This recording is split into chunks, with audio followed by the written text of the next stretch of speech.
serves on the Financial Services Committee. He also testified at our Member Day hearing last Congress, so welcome back. Well, thank you very much, Mr. Chairman, and to all members of Ways and Means. Appreciate it very, very much. Certainly, the work here is going to be done very carefully, as our focus needs to be on tax investments that create growth, while we're at the same time trying to reduce our incredibly excessive deficit. So that's very much appreciated. And I also appreciate the fact that the only red line I have is that there are no red lines.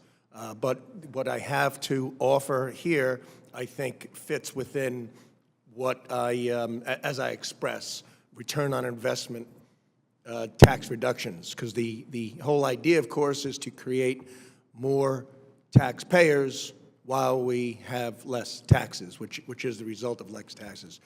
So this Congress, Mr. Chairman, this committee in particular has a chance to deliver significant relief to the American people by, of course, extending the TCJA, especially for small business tax credits.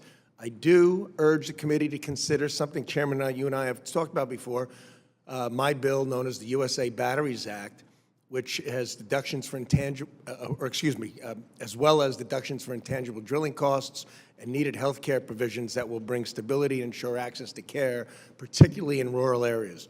Foremost, the committee needs to strongly consider the pro-growth policies, again, of the TCJA that certainly cannot be overstated. As I mentioned, the USA Batteries Act is a bill would repeal a tax, Mr. Chairman, on domestic manufacturers. Okay, batteries made in the United States have this tax placed on them by the Biden administration, where imported batteries do not have such a tax. So it's really upside down and backwards, which is a lot of what we've seen before. The U.S. leads the world in lead battery production. Infrastructure Investment and Jobs Act did introduce a Superfund chemical tax, which again gave advantages for the foreign battery manufacturers. So the increased cost for American manufacturers has forced an unfair disadvantage while dealing with all the other economic pressures that of course, that we had. So I just urge very much consideration of the USA Batteries Act. As well, President Trump's agenda seeks to unleash American energy dominance. In Pennsylvania, we have a generational opportunity to ensure American jobs and win the AI battle, but that is going to take an immense amount of baseload power and new manufacturing to create these new manufacturing data centers. Currently, baseload nuclear energy is critical to supporting the existing grid. It would be a mistake to repeal the 45U nuclear production tax credit, a performance-based, mean-tested tax credit that supports 94 nuclear reactors nationwide. I certainly encourage my colleagues to consider this very important tax credit as we consider the future of AI growth and how nuclear energy will assure that allows USA to be dominant.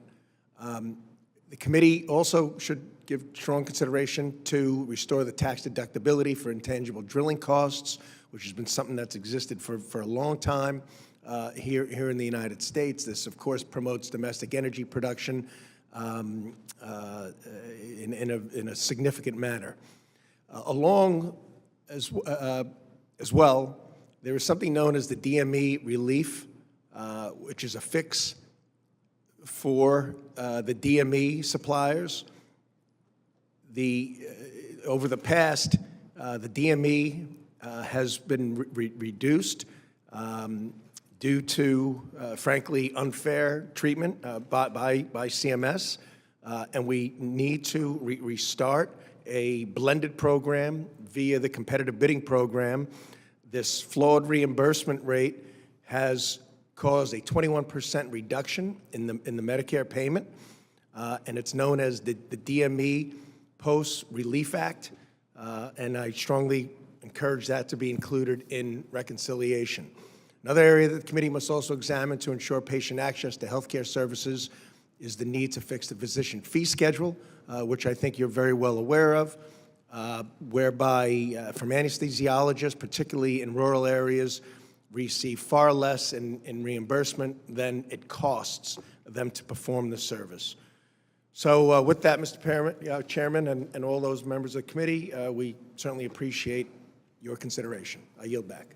Thank you. I now recognize Representative William Timmons, the gentleman from South Carolina. In addition to his service to Congress on the Financial Services Committee, Mr. Timmons also serves as a JAG officer and captain for the South Carolina Air National